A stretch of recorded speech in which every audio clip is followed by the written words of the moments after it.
Hello everyone who join us to watch online course of International Basketball University. Welcome everyone who are really ready to get some information from Lithuania about teaching technique in basketball. And if you have questions about this issue, please write these questions on IBU site on Facebook. Today we have a topic, technical training in basketball, and I will present you this topic. My name is Rutenis Paulauskas. I am a professor of the University of Vytautas Magnus and also a teacher of the Lithuanian Sports University. I am 18 years experienced coach who used to work with the professional teams and also a teacher of coaches courses. So talking about this topic and talking about technical training, usually we have main technical skills like passing, like dribbling, like shooting, like ball catching, and as well we have skills without the ball, like running, like shuffling, like jumping, like accelerating, sprinting. And as I wrote my first technical teaching book, I was trying to make pictures, and totally I made about 80 pictures, 80 pictures, which we can depict how it looks in action. But usually we have a lot of combinations, a lot of interactions between those skills, and there is no possible to calculate how many totally we have technical skills in basketball. Today I'm going to provide information about concepts of technical training, and usually before I will give you information, I hope that by the end of the session students will be able to critically evaluate the concepts of technique, also analyze skills formation and development, and to apply in practice respect to age stages. So this is our program of today's course. Usually if we talk about technique in basketball, we have some clear understanding visually when we watch that, and usually we understand where is a basketball skill, where is a good skill, where is developed skill, and where is a poor skill. So usually we have a keywords like a technique.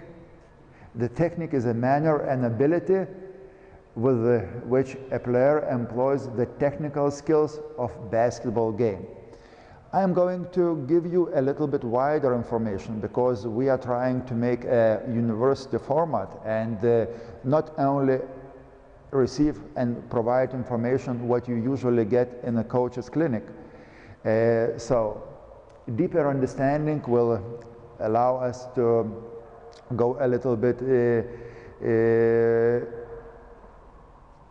giving you much more information which make a background of technical training. And also we have technical skill. It's the ability to apply procedures or methods so as to affect a desired result. Usually coaches and players asking what is a technique in basketball, and technique in basketball is not difficult to understand. We have some equal, like excellent technique is a high efficiency, and a high efficiency is an excellent technique. Sometimes we can call that, but we not really understand what does it mean a high efficiency. In basketball or in sports games, high efficiency is like everyone coach seeks for high efficiency. What we consider a high efficiency in basketball training, and high efficiency or effective technique is interaction between teammates, is a consistent distribution of efforts. This is the second. Effective technique is a response to the opponent's actions, and if we have some respond to opponent's action, we also forming player's technique. It's an optimum pace and range, talking about skills with the ball or without the ball. And also it is a motion accuracy. If we sometimes say that if we make a basket, it's a good technique or no, but usually if we make correctly apply a shot, it's mostly depend also on accuracy, and we call that like a correct or technically skilled shot. Interaction with the teammates, basketball is a team game, and passing or dribbling or combination, some skills also depend on my teammates' actions. So this interaction is also very important. Movement control is a basic of technical skills formation, and if we have effective technique, sometimes we don't care what's going on with the player's body. And movement control so much depend on brains. It's like a perception of information from surrounding, from environment. It's like a central nervous system which send stimulus to from brain to muscles. Of course, this is a muscle function, and the muscle function and muscle system which percept stimulus from environment and respond in a good manner. And also we have to always to control our body depending on force of inertia or other forces. So what does it mean that? What is technique in basketball, as we have not only form but much more bigger understanding? Ability to employ a technical skill is, as I mentioned before, it's like central nervous system activity. It's an efforts of each player. It's a muscle contraction. It so much depends on that. It's a force, inertia, and gravity. So these variables so much depend on our players' abilities to perform good technique.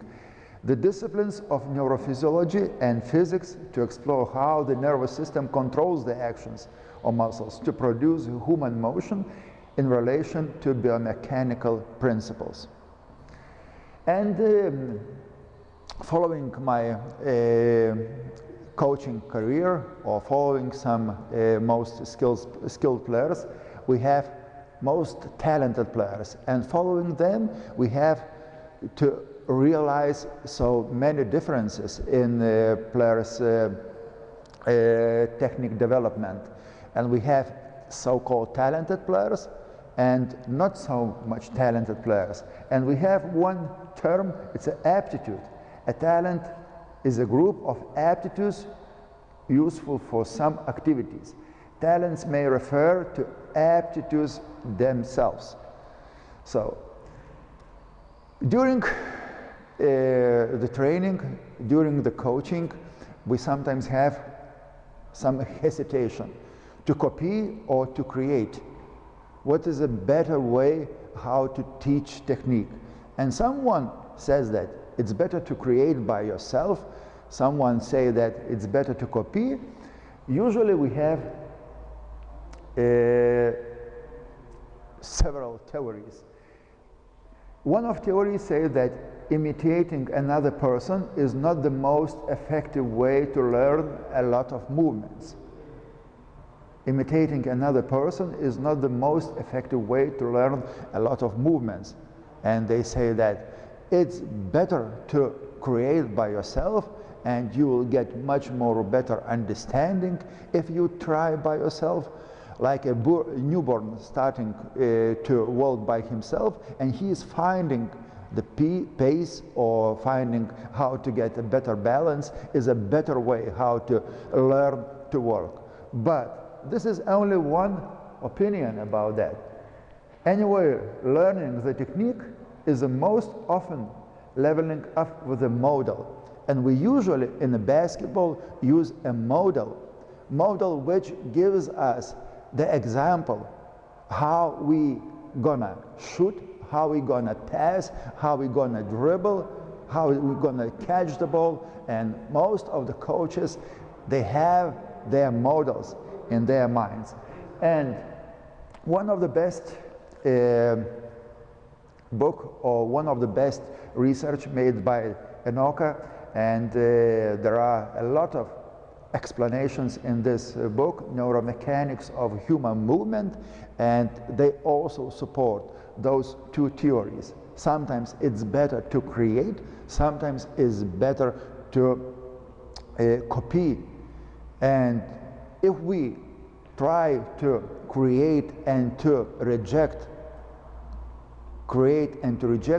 I think that sometimes it takes a lot of time, many years to teach and to understand move or where is a poor move.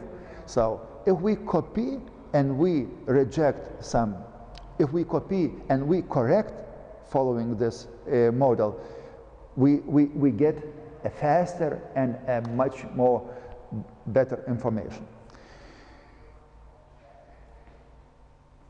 In the basketball, we have terms like style of our technique.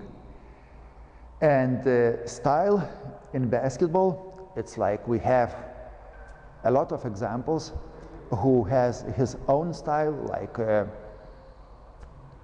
best player in the World Cup, as we watched 2 weeks ago. We have like Paul Gasol, we have Ricky Rubio, or players like Pat Mills. They have own style.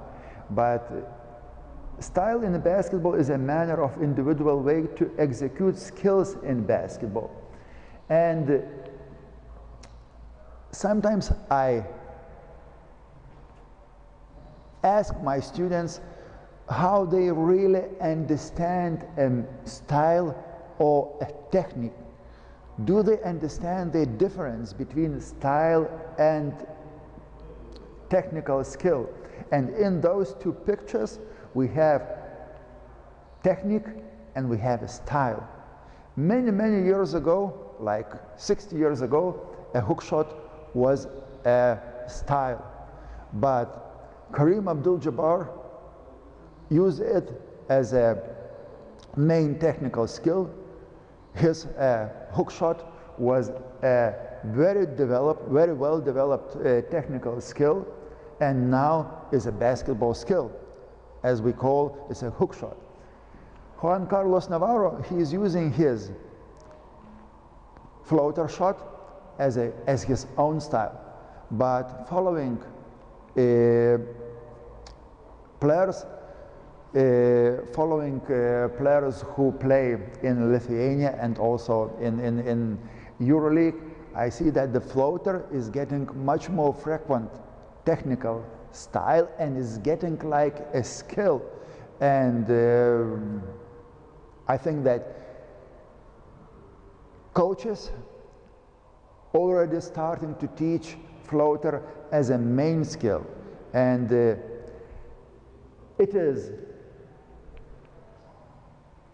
a way how a style is getting a technical skill. For example, if someone player like Juan Carlos Navarro, will use that, and a lot of people, a lot of players following him, and it's trying like effective way how to score, style is getting a technical skill. We have several theories of skills formation, and those theories, only theories, totally we have like 15 theories, but first of all, we have to know that adaptive changes take place in two main directions. Growing and learning are the most important variables of technique formation. And theories of skills formation are known, like first of them is theory of reflex. The second is a theory of hierarchy, and third theory is theory of scheme.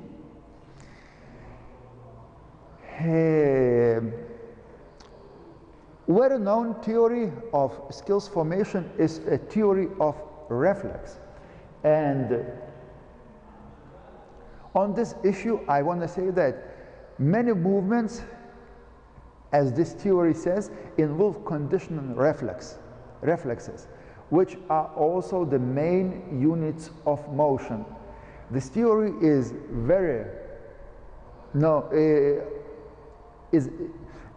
was presented many years ago, and it's known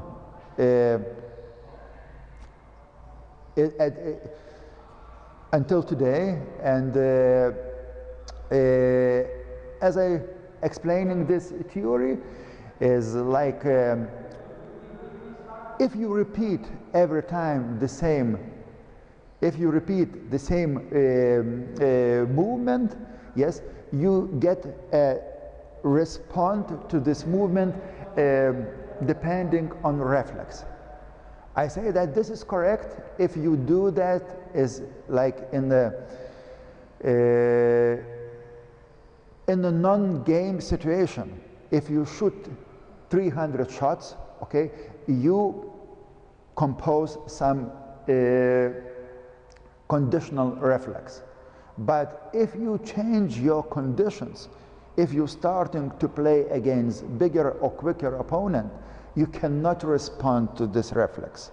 And this theory doesn't work so well. And we have another theory which can help us to understand skills formation. The theory of hierarchy says that the movement is controlled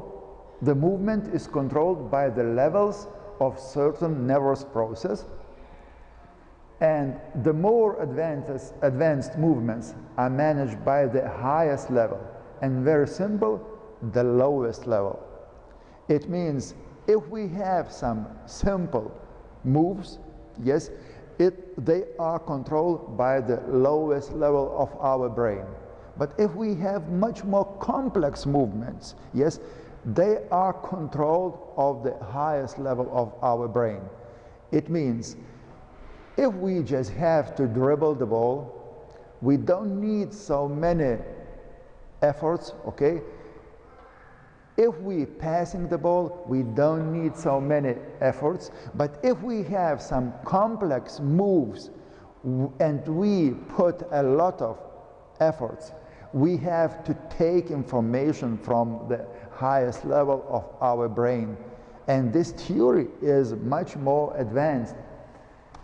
And the third theory of scheme, it says that the brain is able to predict the best motion plan when the current state of the environment and the purpose of the movement are taken into account. This theory is based by Newell and Smith. It is a pretty new theory. They said that during the practice we composed so many schemes like dribbling, passing, catching, shooting, and so on and so on. And then we have different connections of this scheme like shooting, catching, dribbling, running, accelerating, and so on and so on. And during the practice we repeat those schemes, but during the game we can take the best connections of this scheme. Which theory you believe so much? Yeah, you have to decide. But I think that during the training of technical skills, those three theories works together. Which one is correct? Nobody can answer us. The most important thing in basketball training, in skills training, is a skills formation. And we have three stages of skills formation. We have mental stage, we have practice stage, and we have automatic stage of skills formation. During the first steps in the basketball, during the beginning of skills training, we have mental stage. In the mental stage, when we have introduction, when we have some first acquisition with the skills formation, we have several features of these stages. Action is unstable, brain seeks connection with the previous activities, and movement patterns are familiar. So if we start to dribble the ball, yes, probably we start it with without opponent. We start to dribble the ball in the standing position, or we start the ball to moving very slow. In the second stage of skills formation, we have less mental energy. Performance becomes more consistent and benefit from the sensory feedback, and we get benefit from the sensory feedback. So in this stage, we starting to play already with the teammates, we starting to make interactions, we starting to control ball better, yes, but normally we cannot play basketball and compete in the basketball. And when we get automatic stage of skills formation, we get a stability, we get solidity, and we get consistency. And this is, we get skill already. And sometimes we say skilled player and not skilled player. Skilled player then control the ball, not watching and not taking so much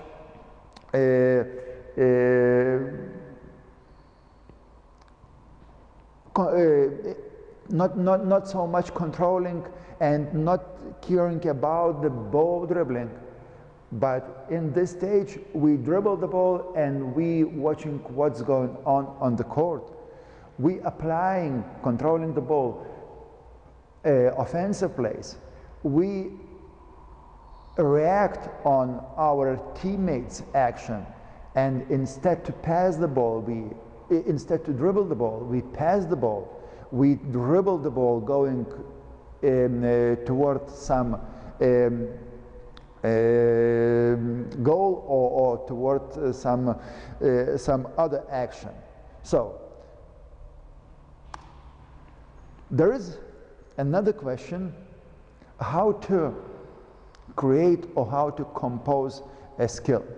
And the main question for the coaches and for the players and for the parents, how and when to form a skill.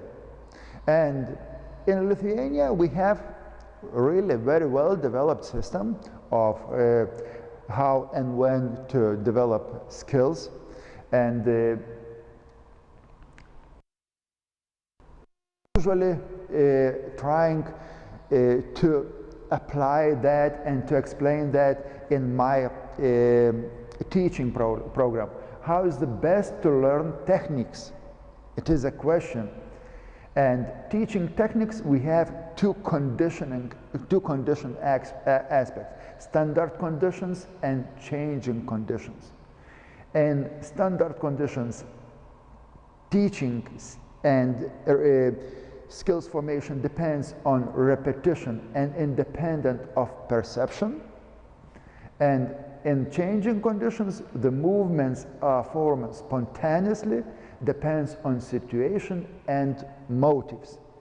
It means that when we start to form skills, yes, we start usually to form them in standard conditions. It means no opponents, no complex tasks, just we dribble the ball, yes, and we move the ball, yes, or we move between some cones. This is standard conditions. But changing conditions, yes, we form our skills spontaneously, depending on what our opponent and what our teammate make, and depend on situation as well. So during the skills formation, yes, we have to use these and these conditions together. And if we start something new, if we start something simple, yes, we use that. If we want to develop, we use that. Another question is, when is the best to learn the technique? And following the research, following the modern practical experience, we have several sensitive periods of growth and maturity, which significantly affects on skills formation. We have first stage, initial training, which is between 4 and 7 years old. We have a strengthening training, age between 8 and 12 years old. And we have perfection training between 13 and 16 years old.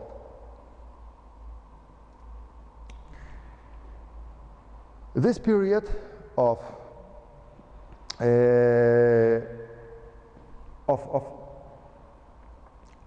growth is we call childhood, the age between 4 and 7 years old.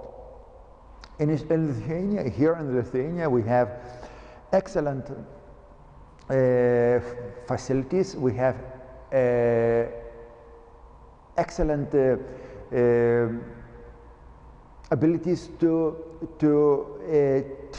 start to teach basketball at this age, because in Lithuania basketball is still sport number one, a lot of people are involved in basketball, watching basketball, in playing basketball. It is calculated that in Lithuania we have over than 20,000 games each year.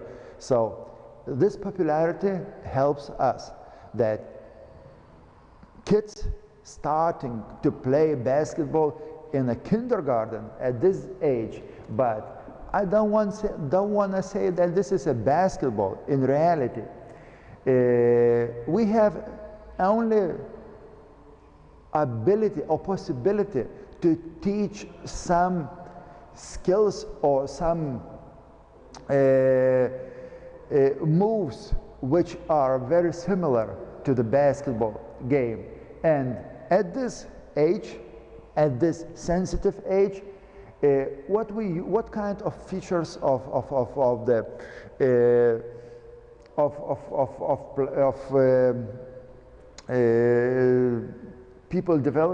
human development we have, that skeletal and muscular system is weak. Visual analyzer is not well developed. However, neural connections of movements is developing rapidly, and it is very important. If we apply so much information, this information is not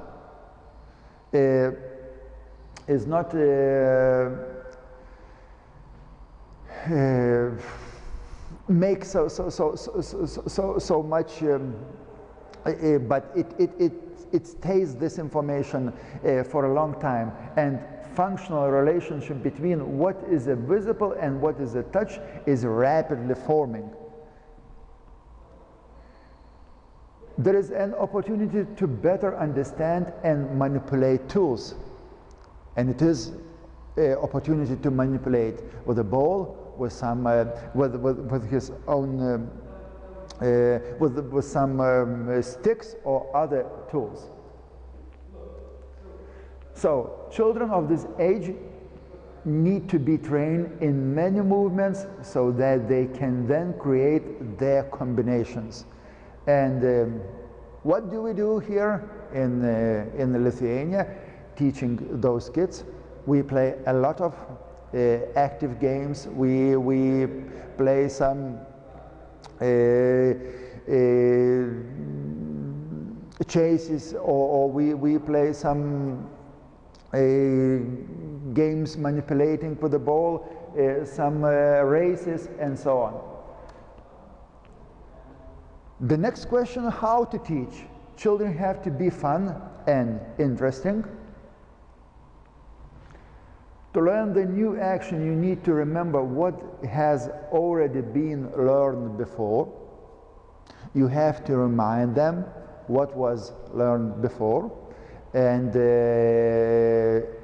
following what they already know to teach another skills. Players must understand the meaning of the new task. They have to understand and have some imagination of the new task, and demonstrate and explain forming and understanding. It's very good when the coach is active and involved in this process and can demonstrate and can explain to develop more understanding. Use a whole method in practice. It means sometimes you have to show how to throw the ball using a whole method. Sometimes you have to use only part of that. But coaches sometimes ask, what is our goal of this training? Do we have to teach some technical sequences? I think that it's not the goal to teach some technical skills. I think that the main idea just to introduce them and to use as much as possible technical technical moves, okay, and to apply information in their brain.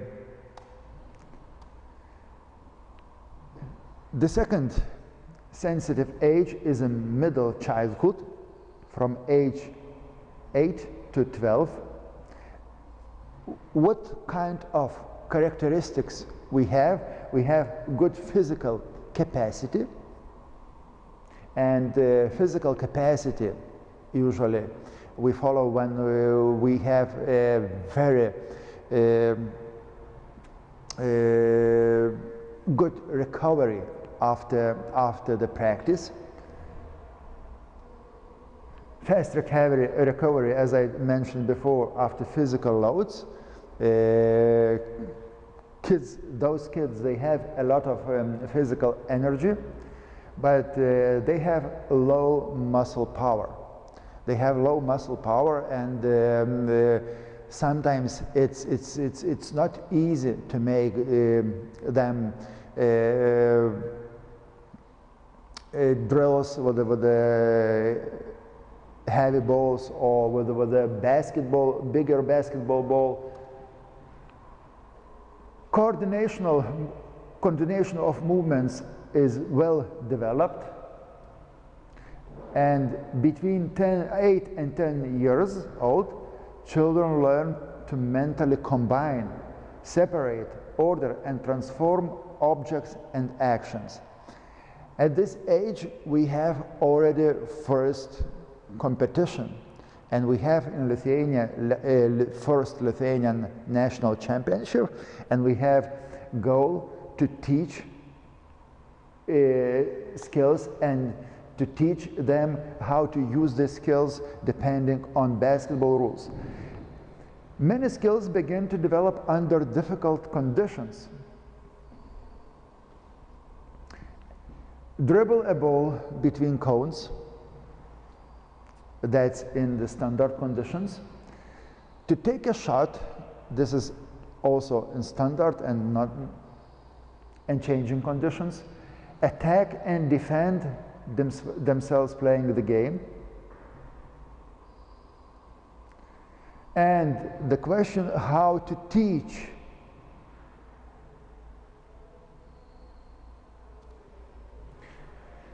The most important thing is necessary to increase the strength, speed, power, range, and trajectory of the movements performed.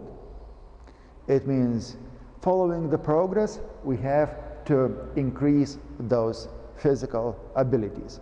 Physical abilities and technical abilities are very related. And increasing those abilities, we increasing technical abilities. Practice the technique in game-like conditions as soon as they can. And I mentioned before that we have two ways of teaching, and teaching in game-like conditions, the most important thing. And there is not always necessary to develop in the basketball game like conditions. We can increase their abilities like playing 1-1, 2-on-2, 3-on-3. We were trying one pilot project in Lithuania here, play basketball 3-on-3 on 2 baskets. Court, and applying basketball game 3-on-3 in a bigger space, and in my opinion it was very successful project. We had possibility to use skills with the ball, to use pressure on the ball. Everyone can control the ball during this game, and the game or teaching game was much more intensive comparing with this game 5-on-5 or game as we play one-side basketball 3-on-3. Keep practice short and frequent when teaching new techniques. This is also important. to provide shorter but much more intensive information how to teach when we teach a technique. For example, when we start to combine some skills and we see that there is not, it's getting not so much qualifiable, it's better to stop, to terminate that, to give some another drill, instead to make it long duration and bad quality. And we have third sensitive period. It's a puberty from age 13 to 16 years old. What kind of physical characteristics we follow here? It's a rapid growth in height and body mass. This is the first.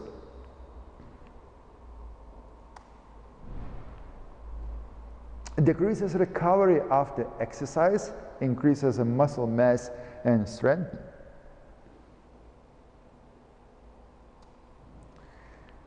Difficulty in learning new technical skills, and as I was a coach of a junior national team, it was age under 16, I was following some really difficulties how to teach, for example, shooting technique. And if player was not well skilled, not very well skilled in shooting his jump shot, it was very hard to make corrections.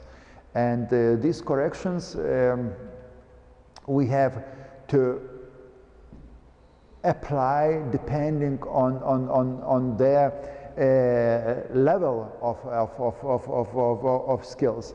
And if you just have to make small and few corrections, it's much easier. But if there is incorrect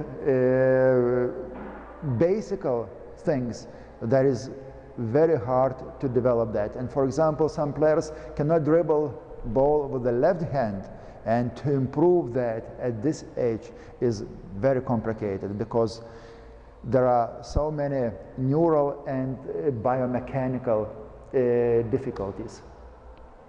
How to teach at this age?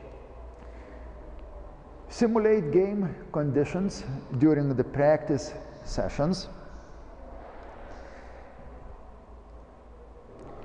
Keep demonstration, explanations, and feedback concise. This is the second. Demonstration and explanation could be made at the same time, and for coaches is getting difficult, especially at this age 16, to demonstrate everything, but you can get feedback from some video analysis, making some video feedback in shooting, in passing, in playing basketball.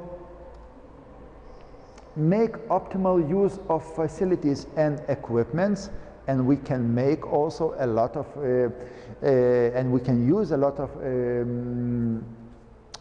facilities like for shooting, for screen setting, for boxing out, for other skills. And make sure athletes experience a reasonable amount of success at each practice. And like in each sensitive age, making practice fun is a key to keeping young athletes in sport. So this sensitive age also gives us psychological challenges, and young players at this age sometimes they have some hesitation to follow basketball training or choose another and other activities. And the coach has to be very patient and use all efforts to help players to continue playing basketball. And we have another part, how to correct errors. Error is a part of our technical training. For practice to be productive, you must provide your athletes with two types of information to correct errors. First is how the completed performance compares with the desired performance, and how to change an incorrect performance to more closely approximate to desired performance. And correcting errors, you have to observe and evaluate performance first. You have to use video and to get feedback from that. You have to make a positive approach to correcting errors. Positive approach, it means like errors. Everybody make an error during the process. No one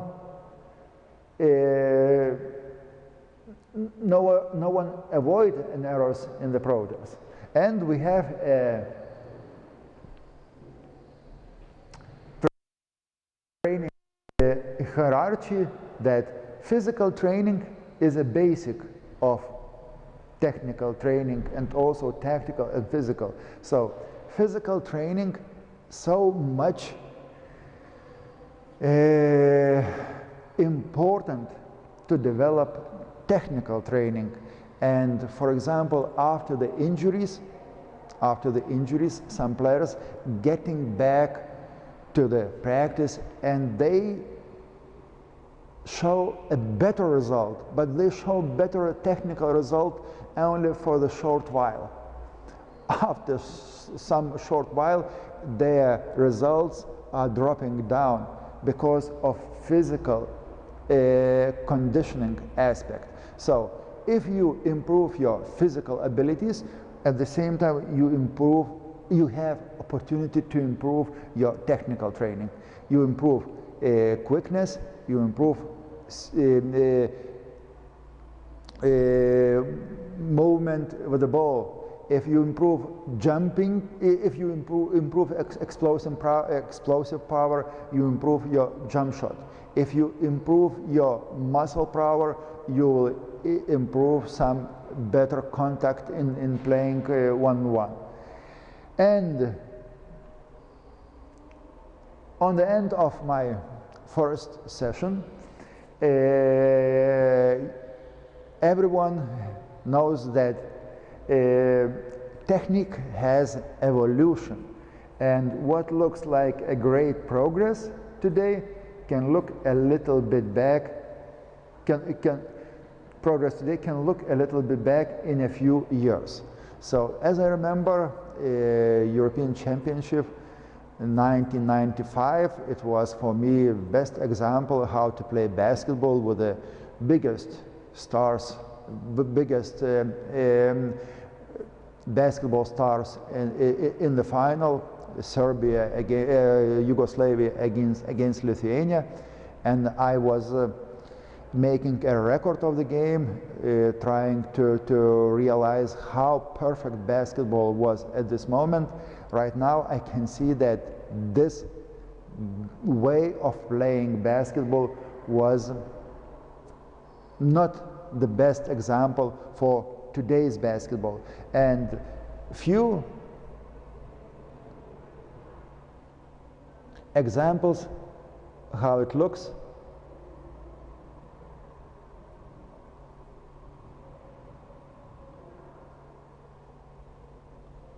You can see this is 1940 basketball.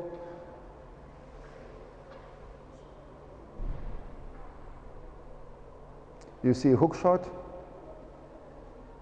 You can see the dribble of the ball. You see the fast break. This is the best basketball in the world at these years.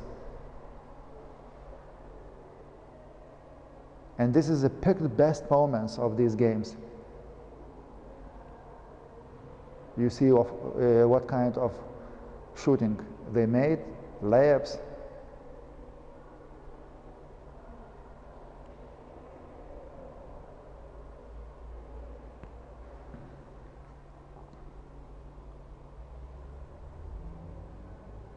And another example. This is a highlight of also best moments in the best European basketball. You see dribble with the contact. What kind of physical efforts they do. Not possible to make an easy layup even in a fast break. You have to dunk, you have to jump. Player behind you is trying to block you.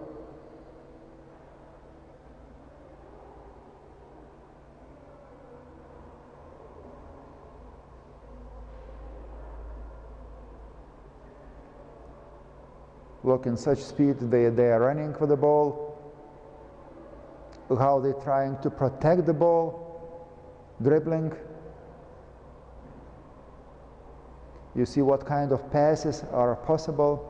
Sometimes we teach chest pass, but we see that there are a lot of combinations how possible to make a pass. You see backdoor cuts in such intensity they do that. Penetration, and it looks like it's open way penetration, but it was blocked.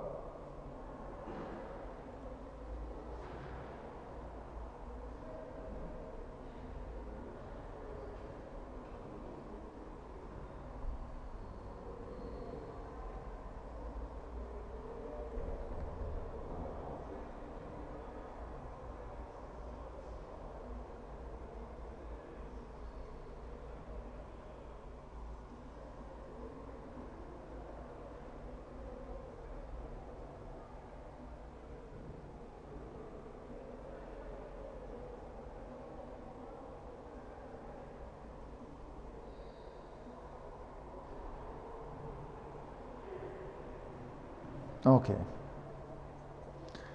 It is a basketball evolution, yes, and in 20 years we will follow a lot of changes in basketball training technique, but fundamentals and theoretical aspects, I guess that will be much more clear. So I want to thank you for your attention, and if you have questions, please write these questions on IBU Facebook site.